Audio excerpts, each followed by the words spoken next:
So Larry, we just come from a talk when you were talking about the challenges for Jack Daniel's moving to a different kind of barrel production and moving to a production where you're actually thinking about manufacturing barrels like you're a wood manufacturer, right? So tell me a little bit about the volume that you're dealing with. I mean, it's thousands of barrels a day, it's 18 million cases a year.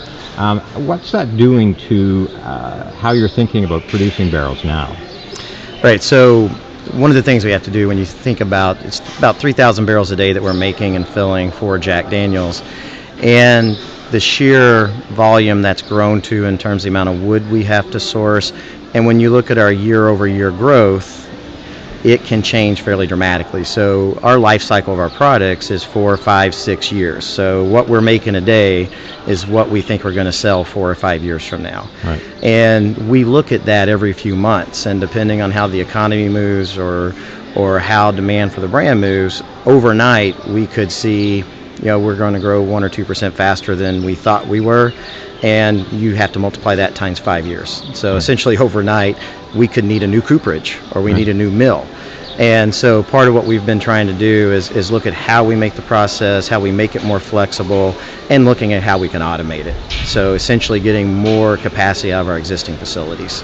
And that automation is really important for you guys because the way you're making the barrels now is the way they've been made for a long, long time, right? Correct. So when we were building our Jack Daniel's cooperage, and we have these pieces of equipment called joining wheels, essentially to cut the edge on the stave, and we started looking at, did we have up-to-date drawings? And essentially the most up-to-date drawings were from 1907. Right. So very Wow. little in those core processes had changed. And like I was saying earlier, we make whiskey, make and sell whiskey. We're great at it.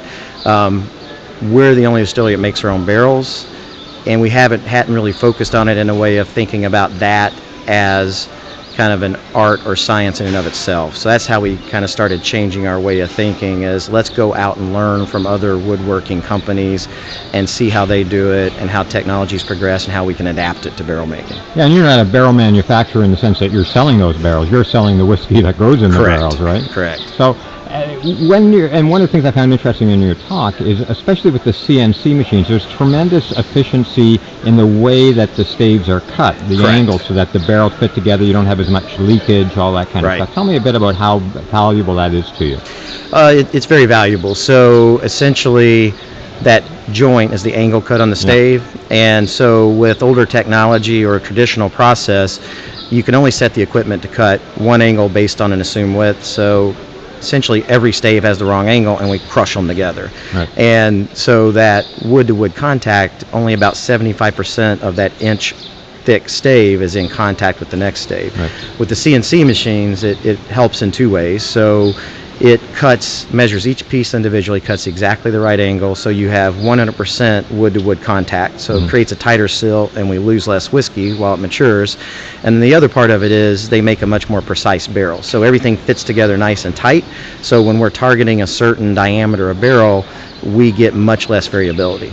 And essentially, our biggest barrel has to fit in our smallest barrel space. Right. So that's how. So if we can make it tighter, we can target making a bigger barrel, which means we have to make fewer barrels and build fewer warehouses. And the other things that are coming into play in terms of new technology is improving the barrel quality, the wood that's coming out, Correct. because you're detecting resins more, sap more, Yep. flaws more. Tell me a little bit about how that works. Sure. We had looked a few years ago at the scanning technology. So basically these scanners have an array of 5 cameras. It can be visible light, lasers, x-ray, and so on, infrared. And we're looking for knots, mineral streaks, and the particular challenge for us has been sap. Right. So we need to detect the sap because that can be very porous and we lose whiskey. And so really the camera technology hasn't moved so much, but the sheer computing power and the machine learning that can take all that information, it's having to do it at 400 board feet a second. Right.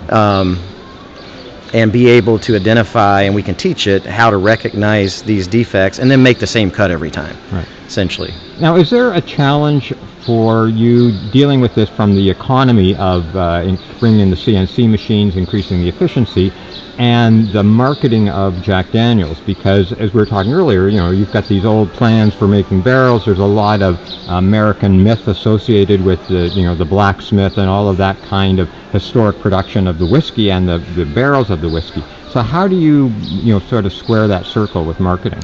Yeah, it is a healthy tension. So, for like right now, what we've really looked at is one of our biggest focuses, in addition to the efficiency, is making our operations safe. Mm-hmm. And a lot of those operations are at the front end of the plant, basically all the material handling, the stave cutting, and so on. And so if you think about it from a lore and kind of just traditional visual appeal, that's really not that important, right? Mm-hmm. So the further down line, where we're actually physically raising the barrels and firing the barrels, that's really kind of the romantic part of the process, and that's much further down the road as we think about what we might do with that.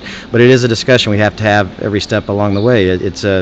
We're a 150-year-old company, very traditional processes, very traditional brand, mm-hmm. and what we always say is the things that really matter don't change, but we try to make everything else as efficient as possible. So. Now, there's a lot of expense associated with these changes of ramping up and stuff. And you were saying that the tax reform has allowed you to do some things that you couldn't have done before, or might have been ramped off, further down the road. Can you give me an example of something like that? Well, that's been fairly recent for us. So what we're doing is looking at projects that may not have been able to meet our internal hurdles before, but us being an American-based company, and Jack Daniel's based in USA, it's always been in the USA, so all of our values here. So our effective tax rate has been very high, close to the top corporate tax rate in the US, and many of our competitors overseas have been in that 19 to 20% range. But what it does with the new lower corporate tax rate, and when we calculate the bottom line savings, there's now a lot less tax paid. So the same project is now going to deliver more cash flow and more to the bottom line. And so where we might want a project to pay back in 4 years, a project before might not have quite had the savings, so it might have been a 5 or 6 year payback. Whereas if we go look at it today with the new tax rate, it'll probably make it under 4 years, and we'll greenlight the project and go do it. So now it's given us the opportunity to go back and look at all the things that were almost. Cool. So. Okay. Thanks. Cheers, man. Yeah.